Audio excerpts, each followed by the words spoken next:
Non, ça a été un manque de la part de Transat d'avoir pris la décision de nous sortir par voie terrestre. C'était impossible. Même, il y a des Jordaniens de l'ONU ici, hier, qui étaient ici, une douzaine, qui ont parti avec des autos par voie terrestre, donc des véhicules blindés, puis ils sont revenus une heure après. Ils ne pouvaient même pas sortir dans le véhicule blindé. Ils se sont fait, les routes étaient bloquées, puis ils se sont fait lancer des pierres. Donc, impossible par voie terrestre, c'était seulement les hélicoptères. Puis ça a pris du temps qu'ils comprennent. Donc, merci beaucoup à Air Transat quand même.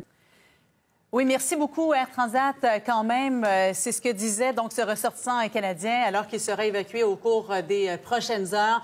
Aujourd'hui, pour rentrer au pays, il est coincé dans l'un des hôtels en Haïti.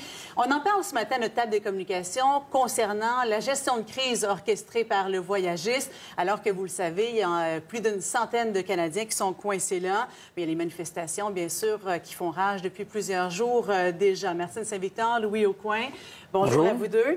C'est délicat, hein, quand même, comme gestion de crise, parce qu'il y a toute la sécurité aussi des gens qu'on ne veut pas mettre à mal. Martine, qu'est-ce que vous en avez pensé de la gestion d'Air Transat? Bien, en fait, je trouve ça surprenant parce qu'il faut remettre Transat dans le contexte de la renaissance de l'industrie du tourisme en Haïti.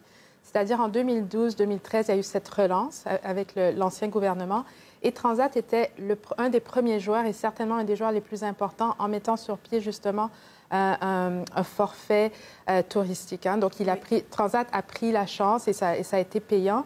Donc, d'aujourd'hui, voir la lenteur de la réaction, c'est un peu surprenant puisqu'ils connaissent très bien le pays. Donc, vous êtes surprise de la lenteur de l'évacuation. Oui. Vous aussi? Oui, pour plusieurs raisons. Parce que, d'abord, on est en Haïti, il y a beaucoup de ressortissants haïtiens ici. Il y a des liens avec ce pays-là. Il y a des liens qui sont très, très forts. Donc, il y a des moyens aussi de s'informer de ce qui se passe sur le terrain.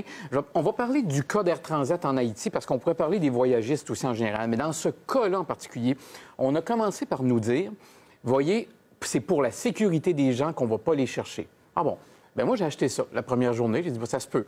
Mais après un certain temps, on finit par se dire, bien, écoute, vraiment, est-ce que c'est la seule chose qu'on peut faire, c'est attendre, pour vrai? Ça veut dire, avec le gouvernement haïtien, avec les ressortissants haïtiens ici qui ont des liens dans cette région-là, avec les autres voyagistes qui, eux, ont trouvé des moyens. Donc, je me dis, à Air Transat, là, la personne qui est en charge de prendre des notes, elle ne fait pas son travail. Donc, mais comment on explique ça, justement? Qu'est-ce qui fait en sorte qu'on est attendu? Est-ce que c'est une question de coût? Mais en fait, c'est inexplicable et aussi, c'est qu'à ce point-ci, la raison n'a aucune importance. Parce que c'est le résultat qui compte. On a les Américains qui ont trouvé une voie pour partir, on a les Européens et nous, nos gens n'ont pas été capables. Donc, quelle que soit la raison, ça n'a aucune importance aujourd'hui. Oui, puis regardez ce qui s'est passé à Ottawa avec Air Transat. Vous vous souvenez de l'avion qui est resté sur le tarmac, 8 heures, avec des gens dedans? Et là, on ne sait pas si c'est la faute de l'aéroport, c'est peut-être la faute des pilotes, c'est la faute des gens qui devaient mettre de l'essence. On ne sait pas. Mais ce qu'on sait, c'est qu'Air Transat a gardé ces gens dans son avion sans les informer pendant 8 heures. Donc, ce que la compagnie envoie comme message, c'est si vous prenez mon avion, si vous prenez mon forfait, bien, je vais peut-être aller vous chercher en cas de problème, mais peut-être pas. Ça se pourrait que je vous laisse tomber. Et ça, c'est pas un bon message et c'est pas ça que la compagnie veut véhiculer. C'est pas ça que c'est non plus. Mais les cas s'accumulent. C'est pour ça que je dis qu'il y a une personne qui devrait être en charge de prendre des notes chez Air Transat et à circuler le mémo à tout le monde. Au plan politique, maintenant, on a vu hier, en fin de journée, le premier ministre du Québec, François Legault, annoncer les Canadiens, les Québécois seront rapatriés. Est-ce que ça vous a surpris que ça vienne de Québec et non pas d'Ottawa, cette annonce-là, Martine? Mais en fin de compte, il y a vraiment cette histoire d'amour entre le Québec et Haïti. Hein, il faut le rappeler. Donc, on a une relation unique. Et François Legault avec Air Transat aussi. Oui. Je ne sais pas si c'est une histoire d'amour, mais c'est autre chose. Mais, une expérience professionnelle.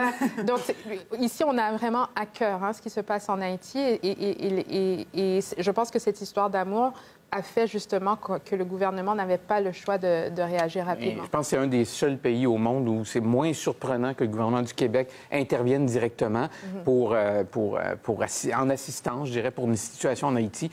Mais la même chose se serait produite au Mexique, on aurait été surpris. Donc, c'est différent.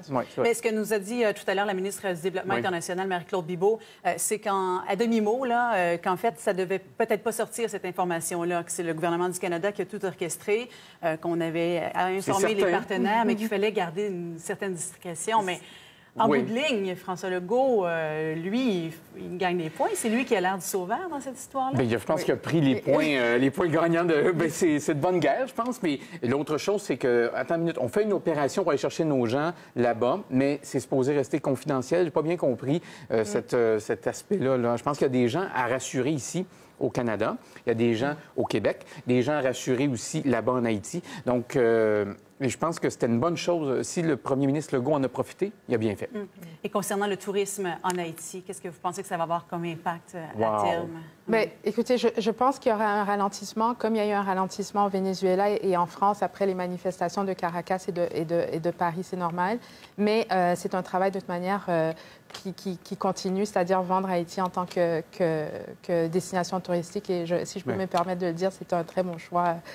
Pas pendant la crise, mais c'est un très beau pays à visiter. De se rendre Bien là, sûr, oui. mais peut-être que ça va fragiliser un sûr. peu En l'industrie. terminant, juste dire que Air Transat a vraiment fait des efforts extraordinaires pour développer l'industrie touristique là-bas. Donc, c'est doublement dommage qu'on laisse les gens là-bas, d'une part, et doublement dommage ce qui se passe là-bas, évidemment, parce que c'était pas facile à développer. C'était pas facile de convaincre les consommateurs d'aller en Haïti.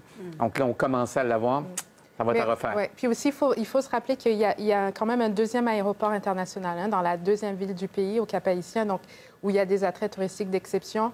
Peut-être aussi décentraliser toute cette attention à Port-au-Prince et la mettre ailleurs. Très bien. Je vous rappelle à la maison qu'ICRD suit d'heure en heure, bien sûr, les événements en Haïti avec nos envoyés spéciaux de Radio-Canada, Laurence Martin et Philippe Leblanc. Également, on va suivre l'évacuation de la centaine de Canadiens qui sont toujours coincés à l'hôtel Royal des Cameroun. Donc, l'évacuation commence par hélicoptère. Dans précisément 18 minutes, il y aura plusieurs hélicoptères qui vont les transporter à l'aéroport de Port-au-Prince.